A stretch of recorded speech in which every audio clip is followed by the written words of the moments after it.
Hello people, welcome back into this channel, and in this video I would like to show you the way how to delete project on your Photoshop on your mobile phone so that you can organize your Photoshop. So the thing that you have to do now is just go open your Photoshop application. If you cannot find this application on your home screen, slide your screen into the left side, go visit the app library, and in the search button you just need to type the Photoshop. And the Photoshop will be symbolized with this icon, and then you just need to go click the application to open it. And here is the look of the mobile Photoshop.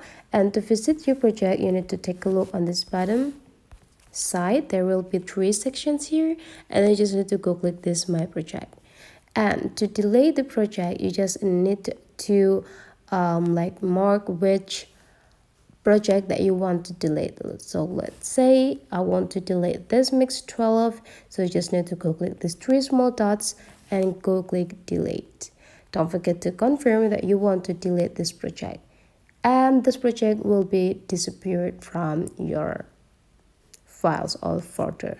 So that is the way how to delete the project on mobile Photoshop. Hopefully this tutorial today is useful for you. So don't forget to leave some comment, like and subscribe into this channel, and I'll see you for the next video.